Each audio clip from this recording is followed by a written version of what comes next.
Hello, and welcome to World Talk, a podcast where we talk about world affairs right here in the Cayman Islands. This discussion is about Venezuela and the most recent election that took place on Sunday, the 28th of July. Now, you may be asking yourself, why Venezuela and why this election? Well, Venezuela has been in turmoil since 2013. And its citizens are doing everything they can to get the country back on track. What do I mean by this? Venezuela was once known as the Dubai of Latin America. Venezuela has some of the world's, if not the largest oil reserves this beautiful planet has to offer, right? Venezuela, since 2013-2014, 7.7 million of its citizens have left the country. That's a fifth of the population. Gone. Out of here. Can't be a part of it. Right? Why? Because the country has a poverty rate of 70%. Due to the policies of President Nicolas Maduro, the country lost weight because of food shortages. This is called the Maduro diet. All right? Now, to talk about these issues, I am joined by a very cool person who works a lot of cool fashion jobs in Paris, France, and also is from Venezuela, Tanny Onsalo. She had to leave Venezuela about 11 years ago to France so that she could seek a better life.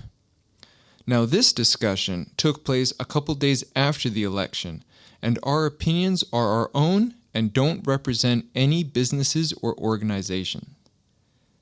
Why are these dates important? Because the matters we talked about may have changed as the situation is always advancing. Now, because of the plight of the Venezuelan, I cannot help but be biased and emphasize with the Venezuelan people who just want to be reunited with their families in their homeland using the political and electoral system. As I do this introduction on the 4th of August, both President Nicolas Maduro and opposition leader Edmundo Gonzalez are both declaring themselves the victors of this election.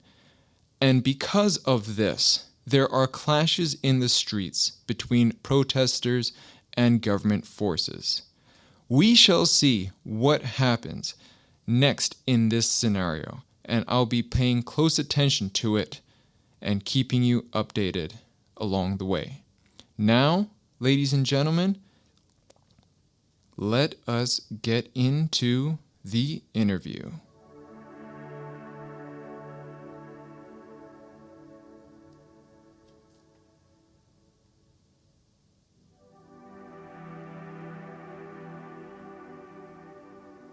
Tanny, welcome to the show.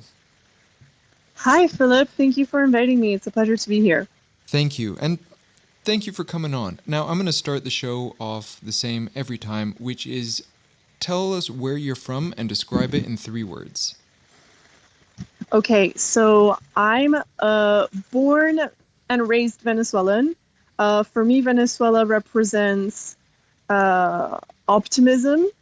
That's my first word. I feel Venezuelans have the capacity to stay very optimistic even when situations get complicated. The second word I would use to describe Venezuela would be exotic. Just because of the geography, we have so many exotic landscapes, from mountains with snow to dunes of desert to beautiful turquoise beaches, pretty much like the ones in Cayman Island. And also the Amazon forest, where we have the tallest waterfall of the world.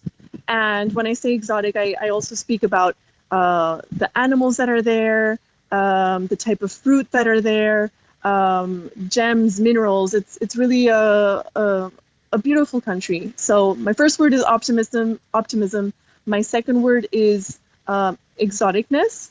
And my third word would be multicultural. I feel Venezuela has always received people from around the world, from even before the First World War. We have always been a culture that accepts foreigners and makes them feel very welcome in the country and supports them.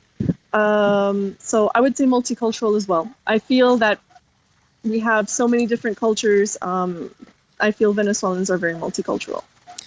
That's beautiful. Now, unfortunately, what's not beautiful is a lot of the footage and reports that we're seeing about the most recent election that took place. It was on Sunday, which is what, the 28th? 8th, Yeah, yes. it was this Sunday. With the most recent Venezuelan election taking place and the country is in turmoil, what does this mean for you and your family? This is a complicated question to answer because Venezuela has been in a delicate political situation for the past 25 years. The most recent election that happened on Sunday represents the opportunity to put this to an end. When the elections were made, every single immigrant in Venezuela around the world had illusions and hope that this would be the opportunity to finally go back to the country and finally be reunited with our family and go back to this country that I described as optimistic and exotic and multicultural. So it's been really difficult because since the current situation is very undefined, what this means for me and my family is we have to wait to see, for me and my family, but also for the family and many of my other Venezuelan friends that have immigrated. This means we have to wait, and our hope and dreams of like going back to the country we love so much are still on standby and have been on standby for the past 11 years. And we're quite scared to see what's going to happen because the last election was 6 years ago, and this is when there was the most awful crisis in Venezuela. There was no food. It was really bad. The situation in Venezuela 6 years ago was like peak crisis, and there was elections, and students and Venezuelans, middle class, and everyone went out to the street and protest because it's not the second time that we're allowed to vote, and the democratic result is not given to the vote of the people. So everybody went out to protest on the street, and this gave every single Venezuelan around the world strong PTSD currently, because we had many of our friends be aggressed and tortured by the military, which is supposed to defend us as Venezuelan citizens. I remember back then my brother was studying in the university and he was still in Venezuela, and I would call my mom every day with so much anxiety because the military knew that the youth would fight for the rights, and the military would go into the university, which was supposed to be like sacred ground. They're not allowed to do this, but in a dictatorship, there's not very much what's allowed or what's not allowed. And they would go inside of the universities and pull students out by the hair, by the by the arms, and beat them up and taunt them and harass them and say, "What are you going to do now? Like, who are you gonna fight against now?" And they would throw tear gas and really scare the people who just wanted to have their rights heard and have their votes accepted. And the current situation today is many Venezuelans are scared that this is going to happen again as it did 6 years ago. And it's even worse now because for those who have managed to immigrate, for better or worse, with good conditions or bad conditions, and what I mean good conditions, it's never a good condition to immigrate because you don't have a choice, because you're leaving behind your family, you're leaving behind your country, you're leaving behind what's familiar to you, and you lose your roots because you're not allowed to go back.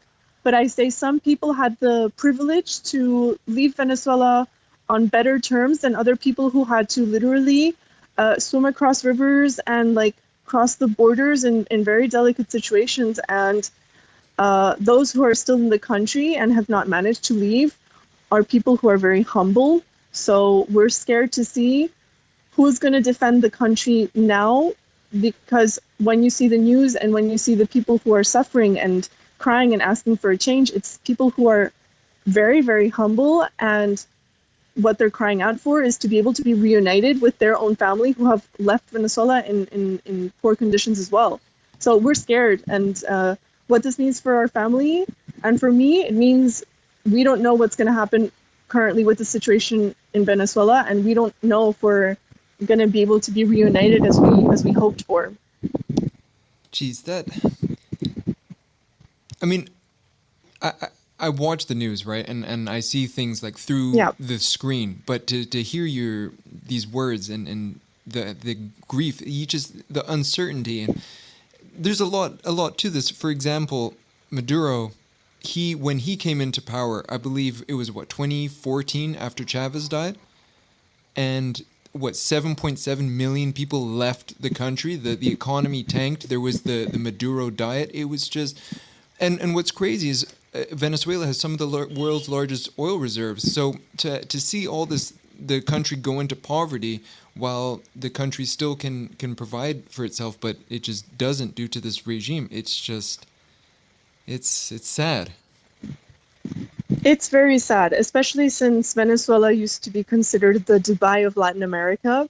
Like I said, in this multiculturality, people from the islands used to go to Venezuela all the time because this is where you'd find the best products, the most refined importations, and we always had that richness to the country and good taste. Mm-hmm. And after this government came into position, like I said, their power over the citizens was to withhold importations and not promote internal production either. So this is why the economic situation tanked, because nothing was being imported to be sold, and nothing was being created internally to be sold either. So here you have an economical hold. On top of that, if nothing is imported or produced within the country, then you have not only an economical problem, you have a nourishment problem, you have basic needs problem. And this is why, like, the Maduro diet is people were starving. People were very starving. To go to the supermarket, it was extremely controlled, like a communistic country where you were only allowed to go on a certain day of the week, depending on the way your passport ends. So if my passport ends in the number 06, I was only allowed to go to the supermarket on Tuesdays. And then when you go to the supermarket on a Tuesday and everything you see on the shelf is only toilet paper and ketchup, I would buy that to be able to exchange it in a black market of what you were able to find and be able to exchange it with other people for other basic needs. In 2020, mm-hmm. my mother went through a situation in Venezuela which was very terrible. She was in her house and my father was at work, and she was in the garden working on the garden with her friends, and basically a bunch of masked men jumped into the garden and put like hoods on their head, and they were held at gunpoint. And they said, God, don't move, don't talk, don't scream. And they went inside of our house, and what they took, this is the worst part, what they took was toothpaste, soap, food. They didn't even take valuables, because already when you're in Venezuela, you don't really have many valuables because of the danger of being robbed. But it wasn't even what they were looking for. They were looking for basic needs that they could not find in the supermarkets. They took my father's clothes, his shoes. It was really just like the basic needs. So this is 5 years ago in Venezuela. The situation was really bad in terms of economy. You could not find food. Air companies were not flying to Venezuela either. And it was just very critical. So this is why it's sad, because when you think this is a country that was considered the Dubai of Latin America, mm-hmm. where you could find anything, and suddenly it's in this state of poverty, you don't understand how it got that way. And the answer is simple. It's the government took hold of the income of the oil that they export, and they keep it within their claws. And anything else that is produced in the country is, unfortunately, narc trafficking drugs. So this is not the best type of people who are welcome in the country by the government, but they're well and welcome by the government, and that's how they sustain their lifestyle. That's how they sustain their expenses while the country is completely deteriorating. Jeez and peace. I think it's important to understand how this government got into power. And if my reading is correct, Maduro was the second in command to Hugo Chavez, correct? Yes, he was. So let's start with who was Hugo Chavez and what impact did he have on Venezuela?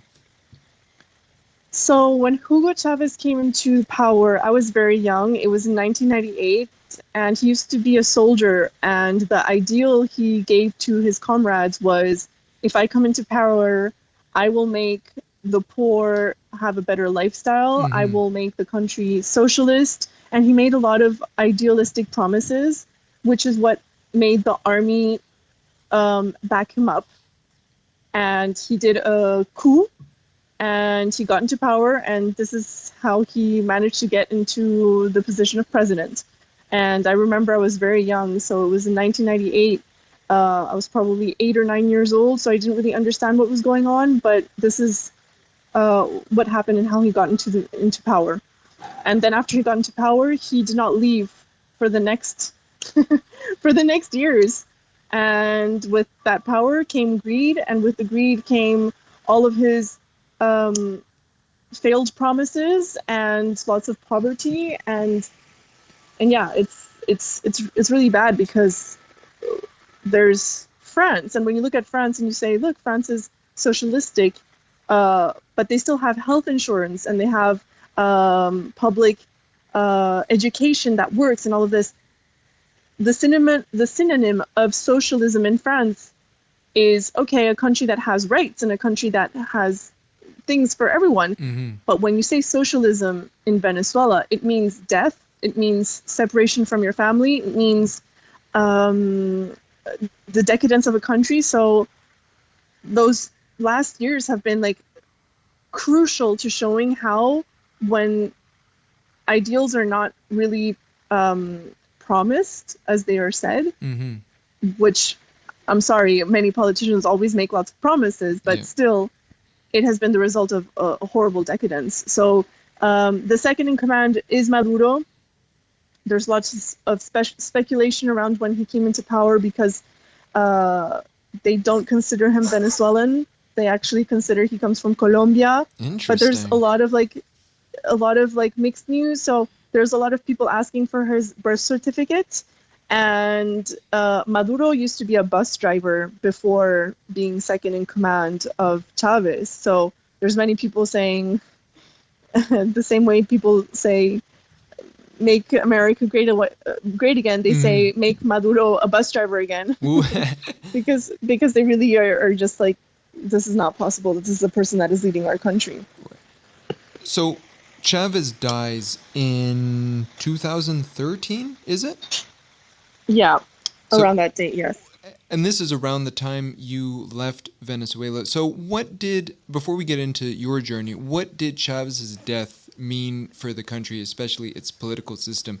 Did it give people hope that they could change away from his socialist ideals and go with a politician of the past, a politician who was around when Venezuela was considered the Dubai of Latin America? The thing is, Chavez's death was extremely strange because he announced to the country that he had cancer and that he was going to go to Cuba to treat his illness, and then he disappeared for almost a year.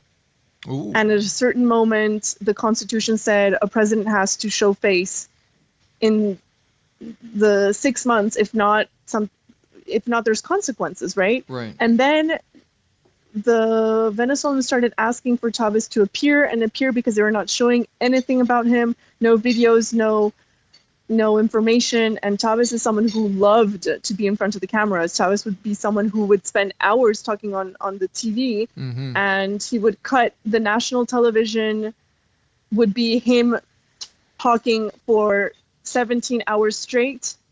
You were not allowed to watch anything else because all of the national TV was with his program.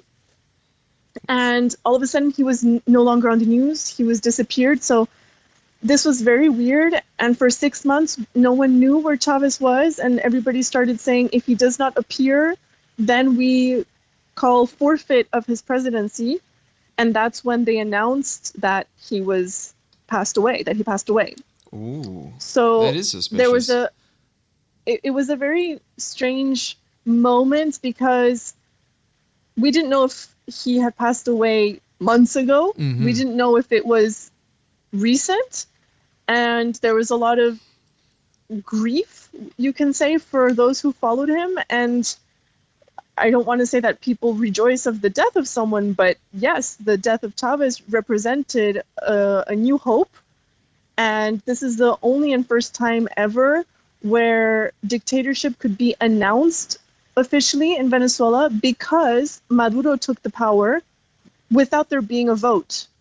And previously, with Chavez, even though he was a dictator, since Venezuelans had the right to vote, Venezuela was still considered a pseudo-democratic country because Venezuelans were voting. But every single time the votes would happen, there would be fraud, which explains what's happening currently and how Venezuelans are revolting because they've seen all these tricks, all the smoke and mirror of the elections.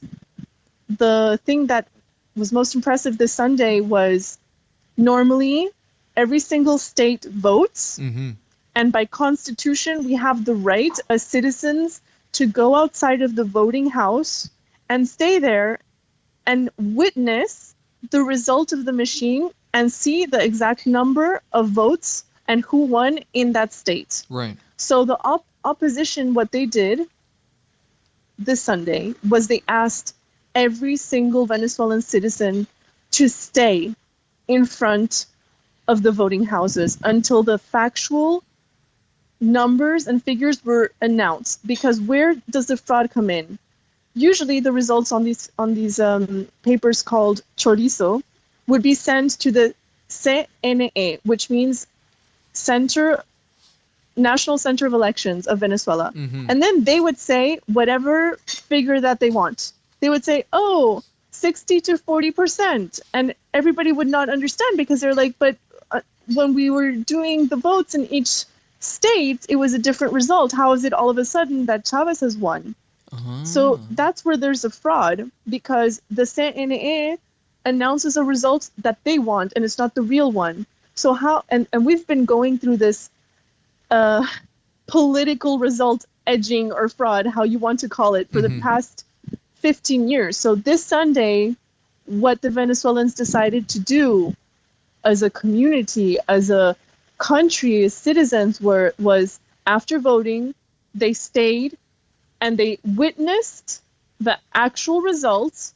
And on social media, they announced those results on every single state to prove that the results are actually the real ones and not the ones that are announced by the CNA. And I can tell you, my parents, they're almost 70 and they voted and they went and they stayed there and they said, we're staying to witness that our state does not want Maduro. And it was exactly like that. They stayed outside of the voting house with a bunch of other Venezuelans and everybody started filming and documenting this.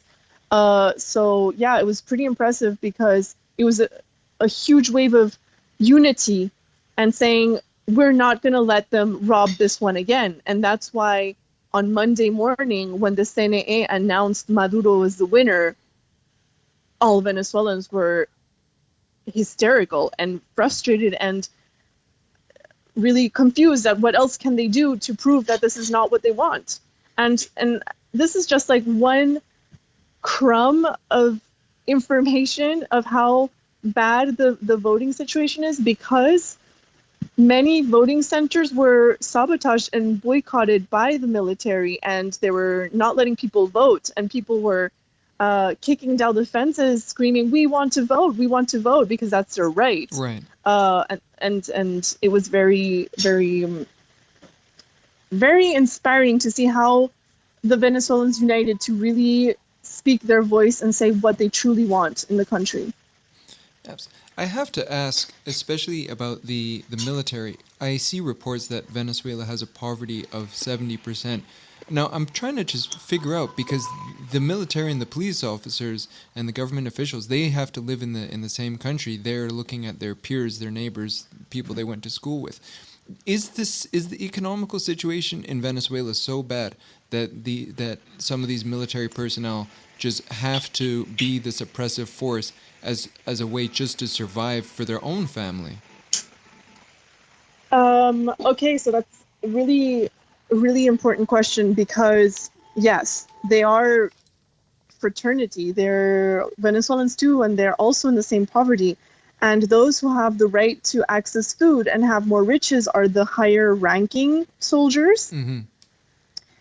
And those who are in a worse economic state are threatened because, as I told you, the government has managed to make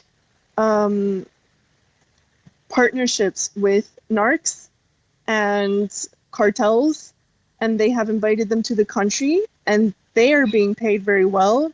And these people oppress the soldiers themselves and say, if you don't do what we tell you, we will hurt you or your family. Oh my goodness. So there is an emotional sabotage, and there is a blackmail to the entire situation that is very critical to why the military can't simply just turn around and do whatever they want, because they are very scared.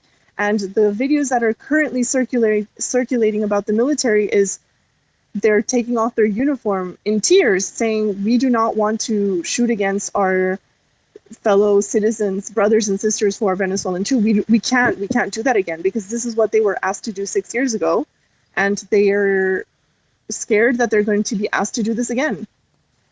Jeez. Let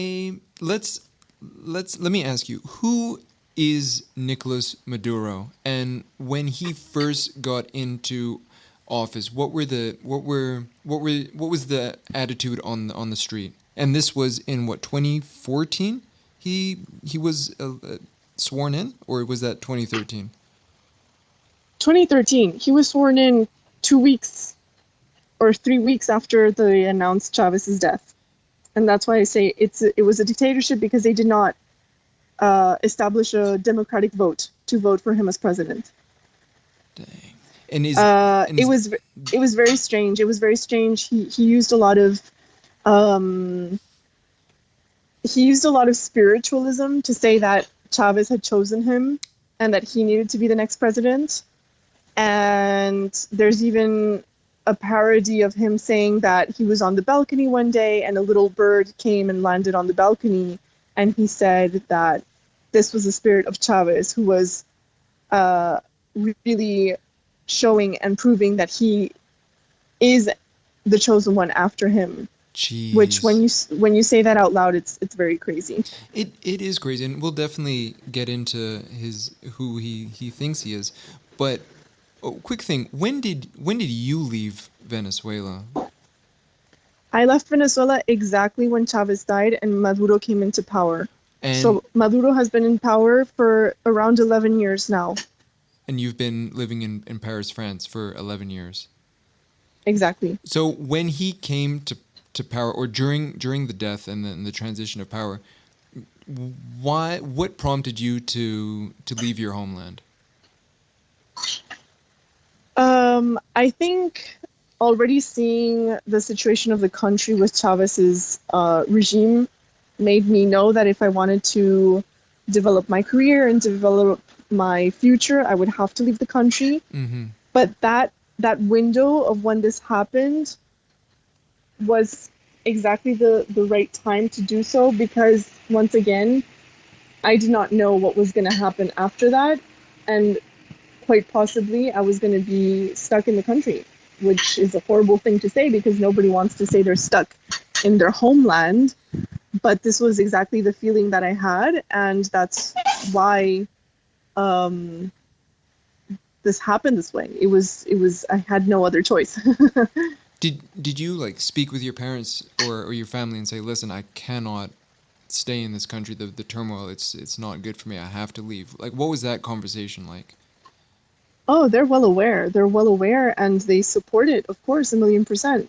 like any parent would do. And this is why I'm saying the success of the opposition, the way they have managed to get people to want to vote for them is by simply saying our program is to reunite families. And that's why I'm saying the most humble families to those who are more well off have one dream, and it's to be reunited with their children that have left the country by forced immigration or willing immigration or poverty immigration. It's just people want to be reunited with their families again. Yeah. But they're very well conscious that if they have left, it's to be in a better circumstance, in a better situation, in a better living situation as well. So those who have left have the support of the family that knows why they have left.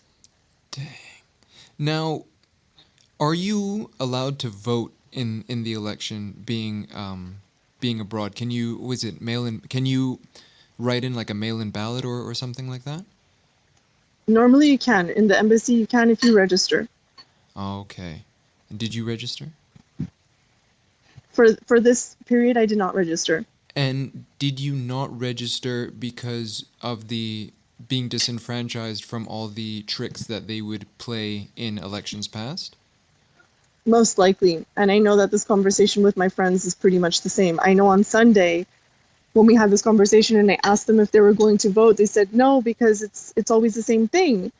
And during the day when everybody was having their hopes rise, they said, now I feel guilty for not registering and not voting, because it would have represented something as well. But it doesn't mean that because we vote that this vote is going to be accounted for in terms of actions. It can be accounted for in terms of numbers, and they can say, oh yes, the Venezuelans in France have this amount of percentage against or with this candidate, but that will not change anything.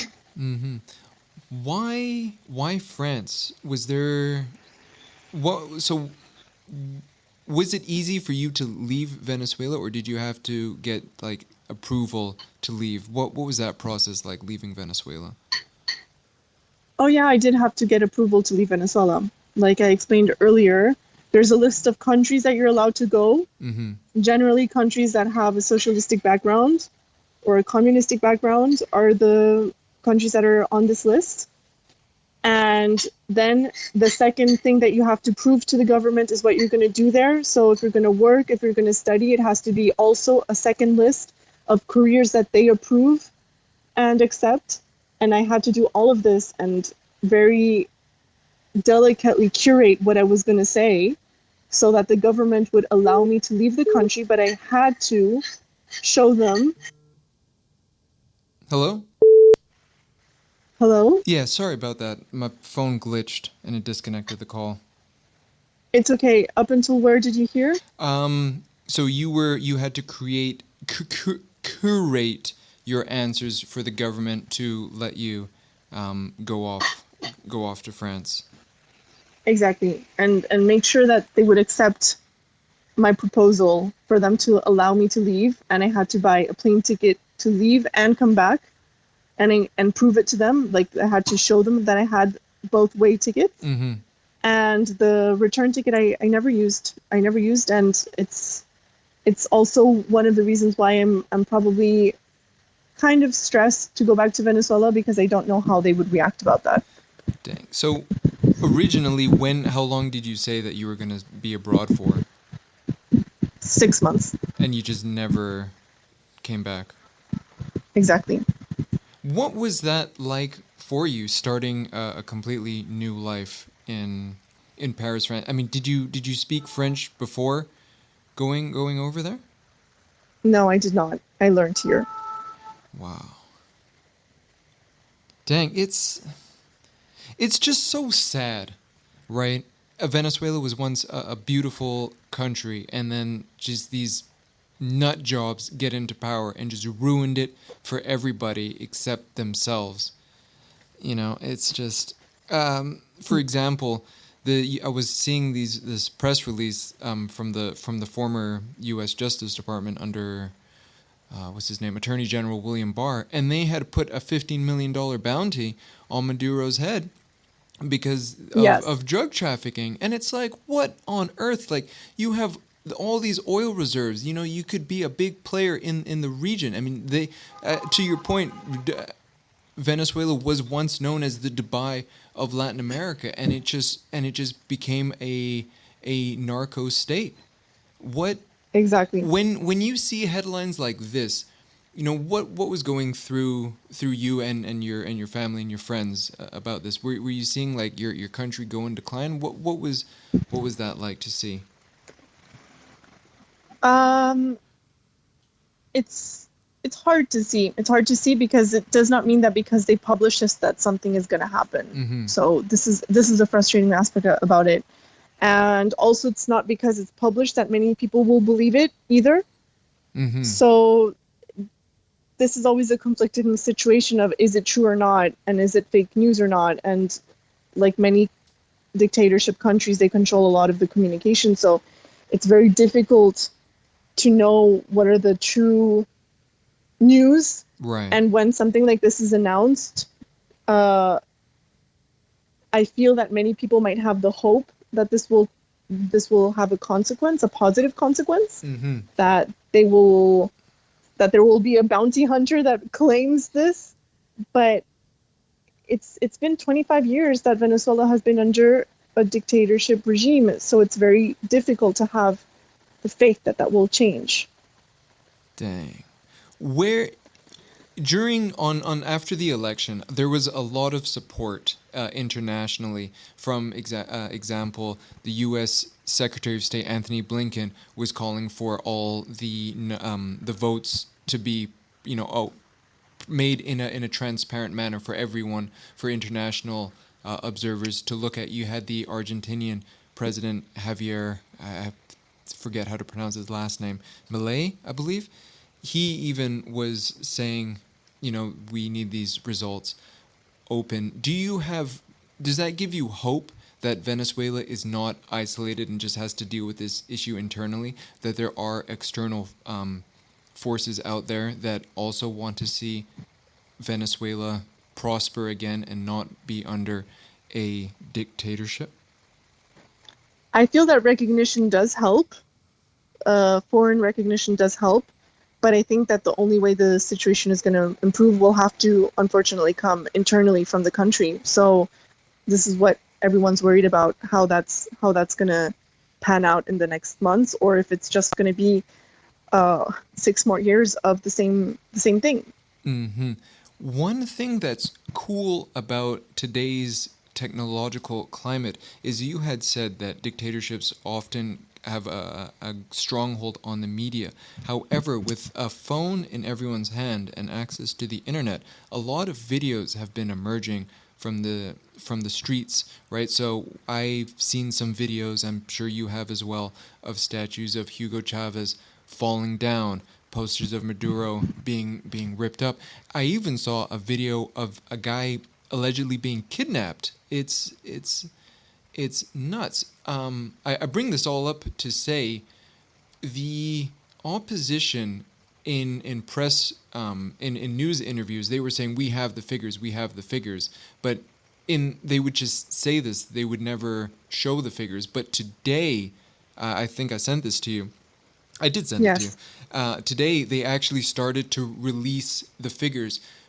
How does that make you feel to see that, you know, this country is gripped by a dictatorship media that only wants to brainwash people to making things? Sure, you know, the status quo is normal and no one complains, right, that Maduro has ties with drug cartels and is complicit in drug trafficking as well. Does it give you hope that there is an uprising to say no, we reject the last his administration and everything that he's done? Do you see hope in this?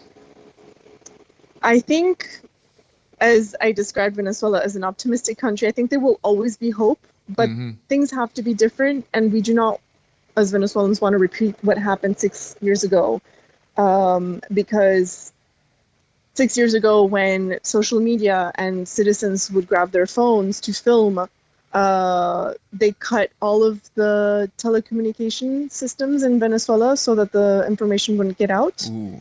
And like I said, the military would go into universities and grab the phones and slam them on the floor and break the computers and make sure that this information wasn't being shared. So I'm actually quite surprised that in the past 24 hours they have not cut down communication. This is new, and this does give hope because this means that Venezuelans internally in the country can share to all of the people outside watching, Venezuelan or not, on what's going on. Yes. Who is the current opposition leader, and how did he inspire hope in Venezuelans? Because I was looking at it's a lot of numbers, but I was looking at voter participation trends in Venezuela, and in the beginning, like the 70s or 80s, it was like 90%, and you can see it go down drastically, right? So around Hugo Chavez time, it was about 64% voter turnout, and then some elections, I think it was like parliamentary, they would be like 30% voter turnout, right? So you can see the disenfranchisement over time. But how did this? I'm doing myself a disservice forgetting this man's name. But how? If you could tell me the opposition leader's name, and how is he in giving people hope and saying, hey, listen, this time it's going to be different. This time we will make a change. Are you scared of pronouncing his name incorrectly? Yeah, let's go with that. Give it a try. Give it a try. Hold on, let me pull up my notes. Edmundo Gonzalez, and then second one, right? Edmundo Gonzalez, and there's a lady, Maria Corina Machado.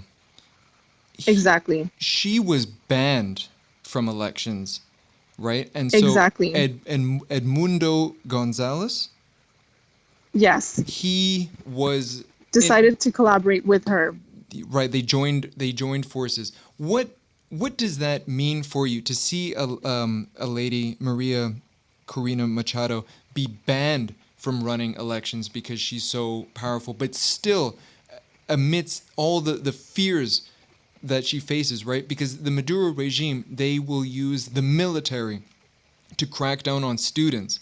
She is not a student. She is an opposition leader. She can rally a crowd. She inspires hope to not just her community, but the whole country, right? So where do you think she gets the drive to face danger straight in the face and keep fighting for a better Venezuela, even though she is, in a sense, public enemy number one to the Maduro regime? Just to make something clear, the previous opposition leaders are not students. Mm-hmm. It was the students that were defending them. Okay. So we had other opposition leaders like Capriles. We had also Guaido, who was recognized internationally as an interim president, and now we hear no news about him.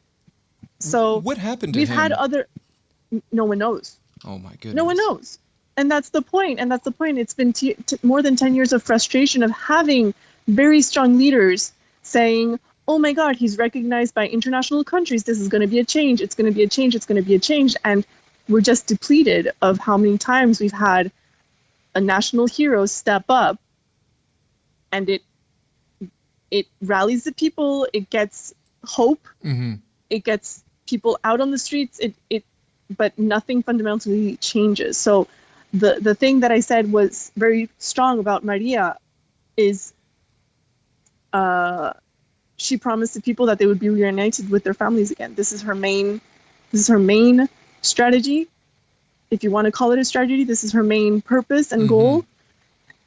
And she's just dissecting everything that has been passing the last 10 years and saying, re-educating the people who are used to hearing something and saying it will be different now with us. And the fact that she's a female leader is super inspiring as well.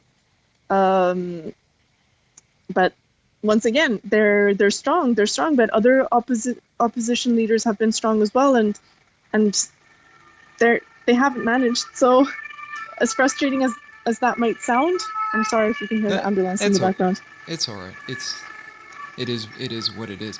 But I'm glad you brought up the word strong, because Nicolas Maduro, he's often referred to as a strongman candidate, and I've been thinking about this a lot. What strongman candidate bans his opposition? Surely, if you were strong, you can go forward. You don't have to rig anything. You believe in yourself, right? But banning opposition, that's in my humble opinion, that is not a strong man. That is a weak man. Of course, this is just political propaganda. You can never lose face and say that that you have an Achilles heel. You have to always say that you're strong and powerful. If not, what else is left to say? And he does. And Nicolas Maduro, I've been just deep in my thoughts, but he does have a lot to lose, because if he loses power, he has a bounty on his head by the U.S. Justice Department, right? And they don't care who you are. They arrested El Chapo. They're about to indict one of the biggest Mexican drug cartel leaders the world has ever seen. There's no criminal too big for them, and so for him, he's safe in Venezuela right now because he has, the protection of the military and cartels and whatnot. But the second he's out of government, him and all his cronies, it's fair game. So they have a lot to lose. Yeah, which is what objectively and consciously makes it very difficult to see what his situation is going to be and how he would leave. He will never leave voluntarily. This is not even, I don't feel, not even by vote. He has his stakes are too high to just walk away. Right. So that doesn't give many options left when you say it like that. It doesn't. But one thing I will say, just as a guy in the Cayman Islands, watching this all unfold on his iPhone, is the fact that the opposition were saying we have the physical results to show that we actually won. They were saying that the exit polling shows them with 70% of the vote and Maduro at 30%. And I was skeptical at first without this data, but now today it's coming out. You are seeing photos of physical ballots showing, hey, these are the results. So with this evidence actually existing, because if you remember, and actually Nicolas Maduro, he brought this up in his victory speech, when Trump lost in 2020, he was saying, oh, the election was stolen, but there was no evidence, no real concrete evidence. It was just, I don't know, they made mountains out of molehills in terms of evidence. But today, the Venezuelan opposition, they actually have the numbers. And with having the numbers and having Anthony Blinken, U.S. Secretary of State, and other world leaders, and other, not just world leaders, but regional leaders, I think the president of Chile and Argentina, and I want to say another country, but I don't want to make a fool of myself, they're all promoting, hey, we want to see this, make it transparent. If you do this and it's transparent, we'll accept, your claim as president. So it will be interesting to see what happens with this data actually existing and slowly being introduced. What do you think will happen? Do you think that international pressure will actually take a hold? Because when there was a time where the U.S. would sanction Venezuela, but it really didn't seem to hurt the Maduro regime as much as it hurt the people of Venezuela. I think my honest answer is going to be, my hope says, I hope it does something. Mm-hmm. I hope. So there is a lot of hope, but I think based on previous experiences and, when Guaido was recognized internationally as interim president until once again Maduro had to show the evidences, look where we are at with that today. It didn't really change much. So I'm hoping that things will be different, but my honest and reasonable answer would be, I think it's a bit too soon to know. and we have to keep our eyes open to see how the next days or weeks are gonna develop with this transparency. Hmm. I think even the opposition does not know yet what they would do with this. Right. Who is Juan Guaido? Did I say his name correctly? Yes, Juan Guaido. Who is he, and what year was this where he was interim president and then disappeared? Oh, I don't have those facts in front of me right now, so I don't want to. I don't want to say a wrong date. Right. But could you What I tell can, just what, who he yeah, is? who he is. Yeah. He was the interim president that they announced would be president and recognized as president of Venezuela. In the meantime, that they would actually prove Maduro was not respecting the constitution. Mm. And then he just disappeared? I've not, I don't know if it's because I have not heard more about Guaido, but there just has not been more news about him since a few years now. Dang.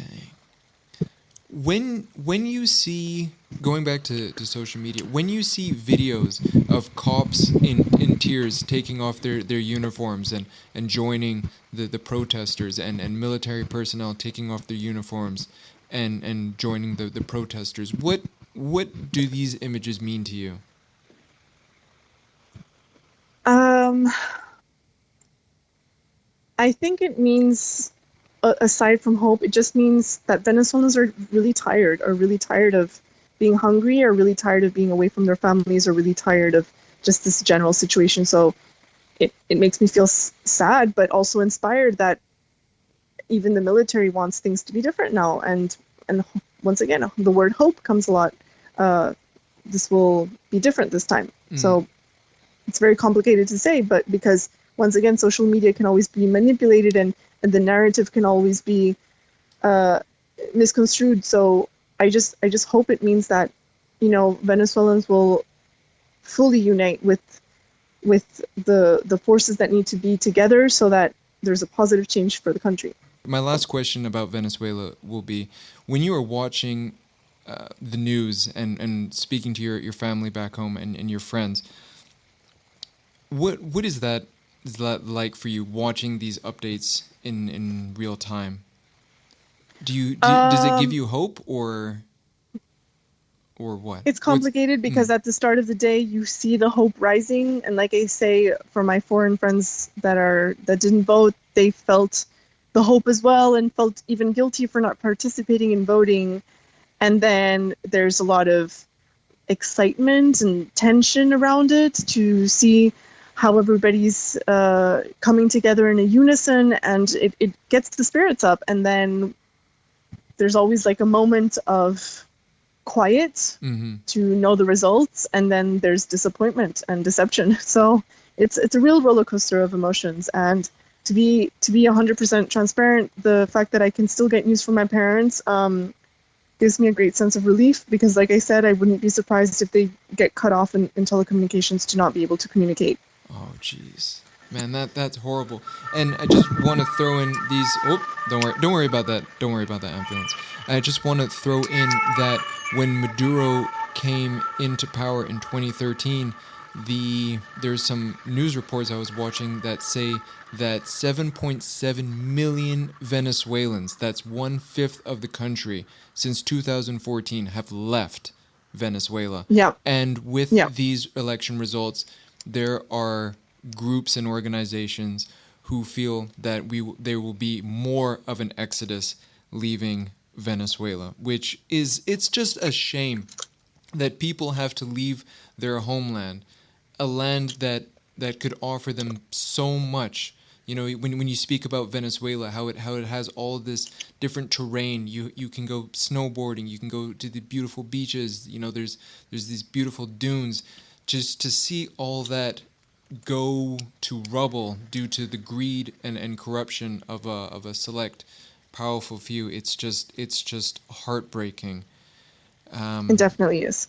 But to transition to a more interesting light, you having all these feelings and emotions, how do you translate that into your art, and what is your artistic medium? So the way that translates into my art is I feel that when you immigrate a country and you don't have many options to return, it's almost as if you have a drive that cannot be turned off Mm-hmm. of make it however you can. And this has been my drive for the past 11 years. It's all the sacrifices that have been done for me to leave the country, even my personal sacrifices of not seeing my parents or my family so often. There's just not there's not the option of giving up. Right. So I feel this is once again the most optimistic way of seeing things. I'm not gonna lie, in the past 11 years there have been situations where I have felt very unrooted, and that I don't really have a culture I can go back to. Mm-hmm. Or it's kind of like when you leave to a new country, you have to make the best of what you can and integrate yourself into that culture as well. And sometimes by doing that, you have to stop being who you are just because you're in a survival mode.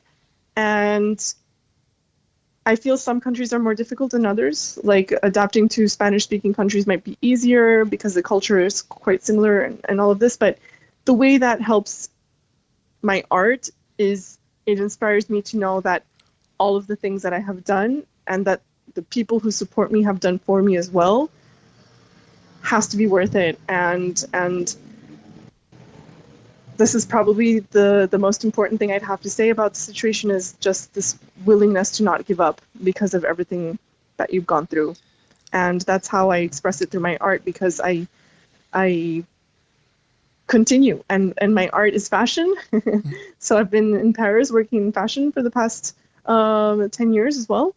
And it has a lot to do with, talent hunting and seeing other artists and other creatives create their art. And some of them are also immigrants as well, like from Czech Republic or Palestine. So it's not like the society of bad countries or anything. It's just you know in your core that when you leave your country, because it's not in a good situation, you're willing to put in the best of yourself for it to work.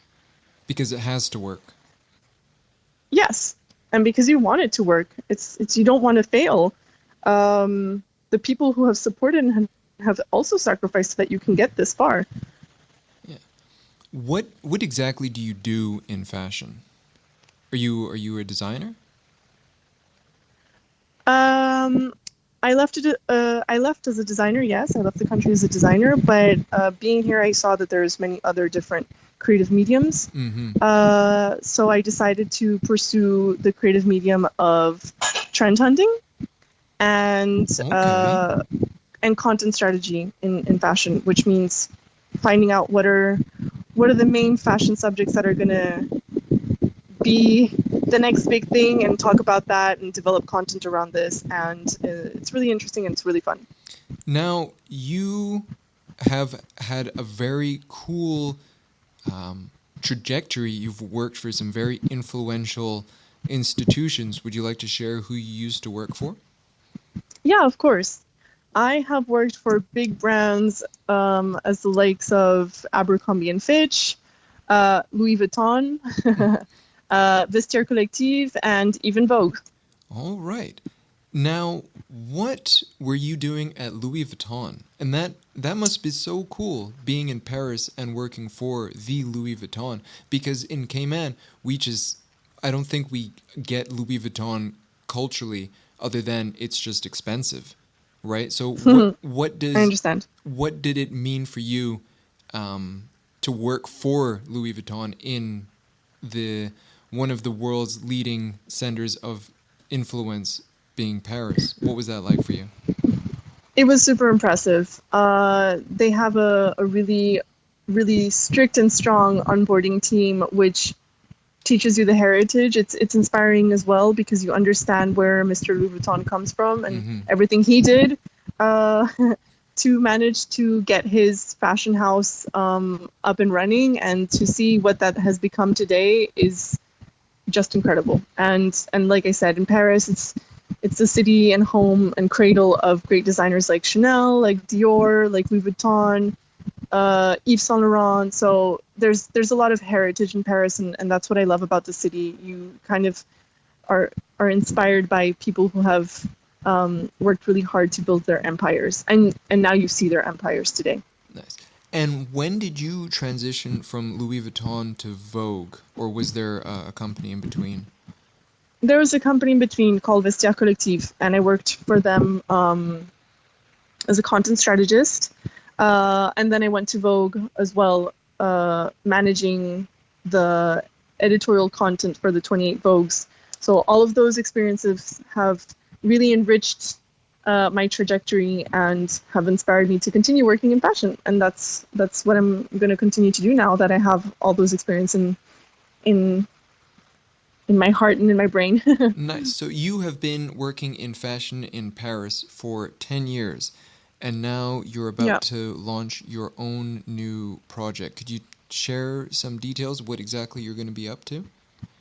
Exactly. So the new project I'm launching is to share with foreigners the beauty of fashion in Paris. I am and have been working in fashion for the past 10 years, and I feel that I want to share that now with other people who are coming and visiting the city. So I'm launching an agency that does fashion experiences and invites people to be able to experience either the life of Dior by going to the Gallery Dior and understanding all of his archive creations, and then why not pass by the store and purchase your first Dior, or go to Louis Vuitton and understand the history of his fashion house. So it's really grabbing the best of the French fashion heritage and sharing that with world travelers. Nice. And why not extend that dream and say, if you're in Paris and when in Paris, why not dress up in a beautiful manner and have a photo shoot done? And why not, if in Paris, spend a day with a designer or do a workshop where you learn how to sketch as a fashion designer as well. So it's an agency that proposes multiple different fashion experiences that are curated to the needs and wants of the travelers that come to the city. That's so cool. What did you see, or what was it like to come up with this concept?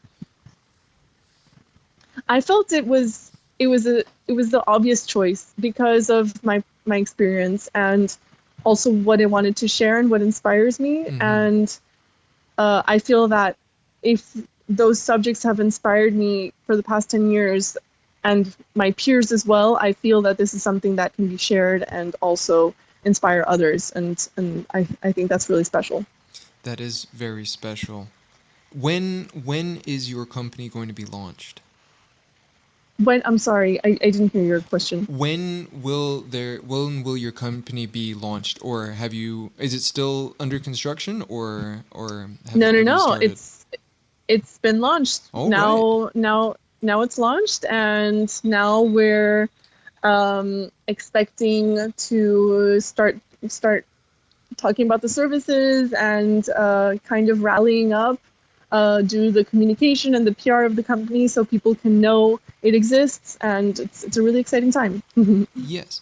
Now, I know you have to go soon. I just want to, a couple of my final questions are, what does fashion mean to you?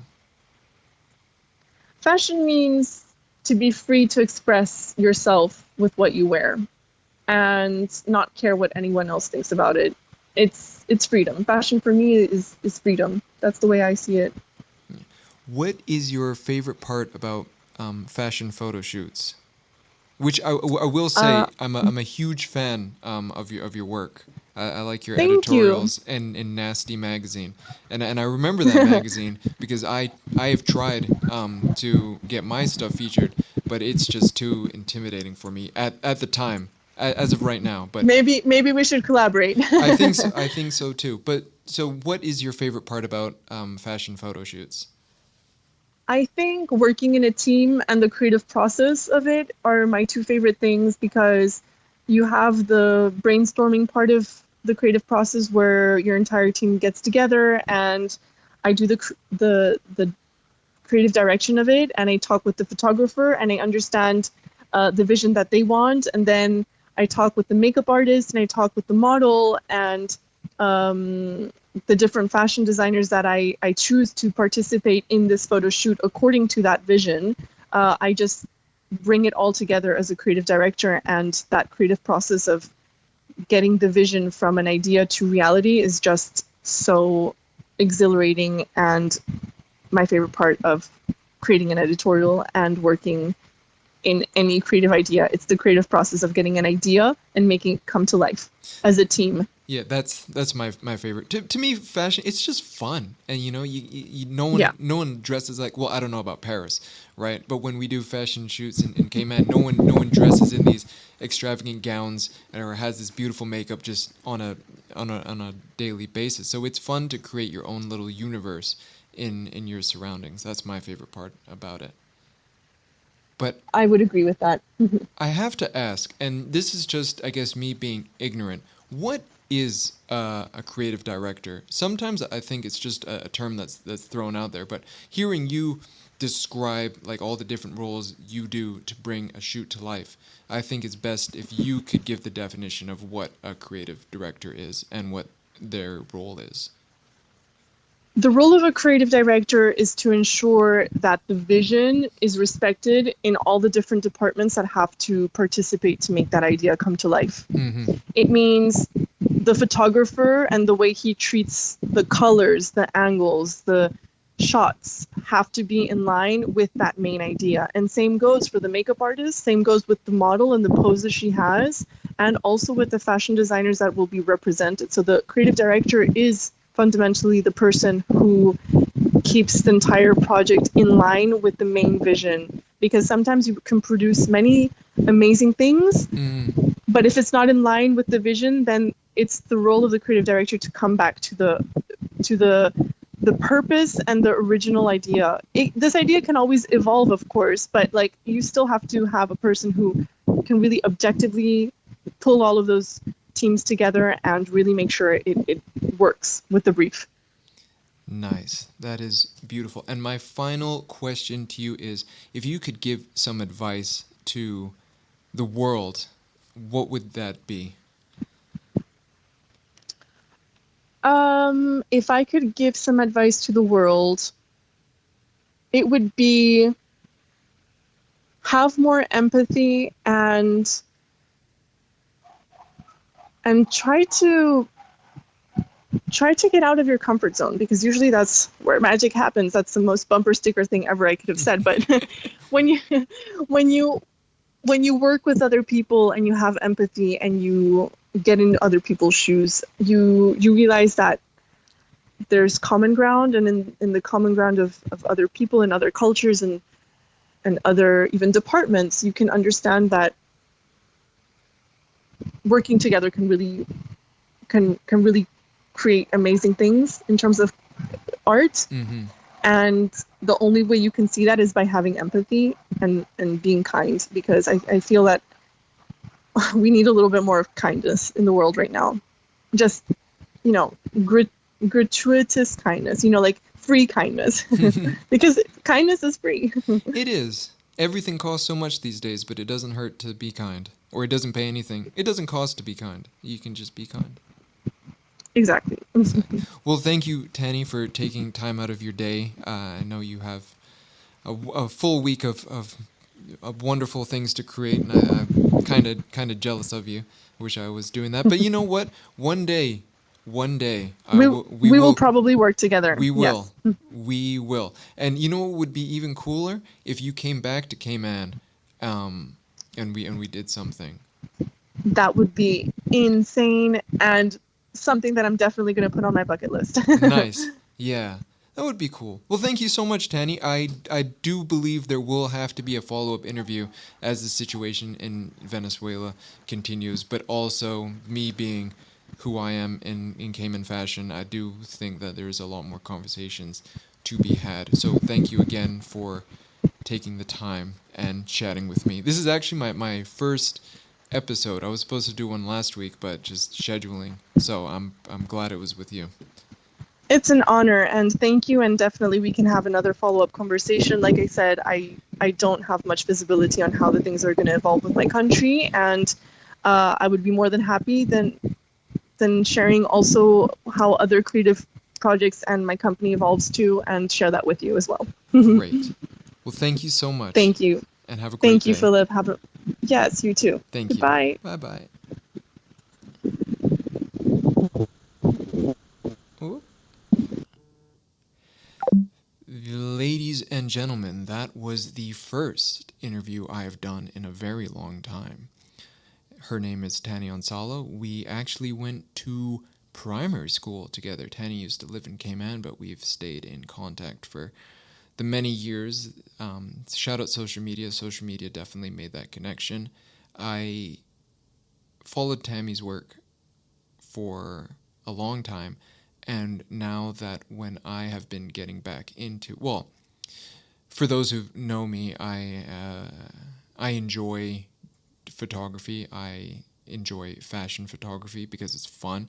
We get to hang out with a bunch of awesome creative people and put all our brain power to one common goal, which honestly is a feeling I wish more people could enjoy. It's a beautiful thing, all these things. And yeah, what can I say? Venezuela is in a bad state, but as she said, she has hope for her country. And I am inspired by the hope of the Venezuelan people. They are dealing with a man who has a $15 million bounty on his head for drug trafficking and narco-terrorism. And you have opposition people who are going against a corrupt military to say, no, we want our country to be better. And as stated in this interview, 7.7 million people have fled Venezuela since 2014. That's a fifth of the country. And they want to come home. And this opposition wants them to come home. So this is definitely a matter that I will be paying close attention to. I enjoy... Oh, well, I shouldn't say I enjoy, but I watch politics, I watch geopolitical trends, and I do enjoy art. So this has been a crossover of world talk and art talk. And I've got many more interviews coming up. Tanny, actually, she helped me once. I wish I told this to her when we had her on the phone. I would like my work to be submitted to Vogue, and I showed it to Tanny, and she said, Philip, Vogue is a dream. It is a fantasy. It's what you want to be. What the work I produce right now, Philipp Richter, is Sports Illustrated, that anybody could be. So it's understanding what that means, where that element of dreaming and surrealism, that's where I'm focusing now, how to make my work seem out of this world. And once I master that, then I do believe I have a higher shot of getting featured in Vogue magazine. I'd just like to give a quick biography of my guest, Tanny Onsalo. Tanny Onsalo, for over 10 years, has polished her multidisciplinary creative skills and has worked in the creative and fashion industry. As creative director, style, and runway show consultant, she has assisted fashion weeks and multiple events with the magazine Vogue to start. Yes, she has a very cool career. Now, speaking about Venezuela, as the situation continues, I will definitely be providing updates to it. And for those of you who are interested in following the discussion or following the events, I would heavily, strongly, whatever words you want to use to emphasize the importance of hearing both sides of the argument, hearing all the news. Get as many different opinions on the matter as possible. and from that, start to craft your own. Please keep in mind that this situation, like all situations, is not black and white. There is gray. There is nuance. Okay? Please understand what that is. For example, saying that this Venezuelan election is upsetting the US because the US want that oil, and completely ignoring the plight of the Venezuelan, and completely ignoring that opposition candidates have been banned from entering elections. You would think the situation is black and white, that President Maduro won completely legally and he's a good guy. But no, again being biased. But the nuance is that 70% of the people in Venezuela are living in poverty. The nuance is that 1/5 of the population since 2014 have left Venezuela in search of a better life.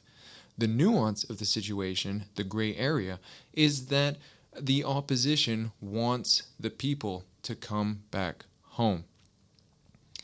This is not a black and white situation. There are a lot of moving parts. There's a lot of context.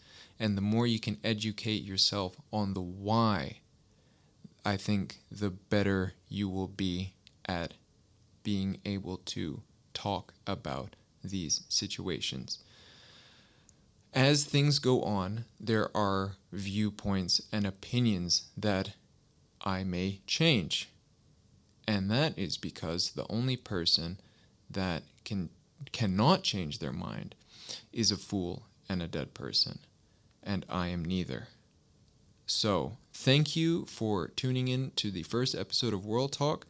Shout out 1-800-GIRLS on the track Somewhere Near St. Mars Street.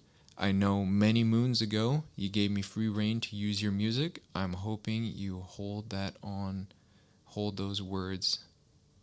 I hope those words, as much as I'm losing my words, I hope those words remain true to this day. It's a banger. Stay tuned for the next one, everybody. Peace out.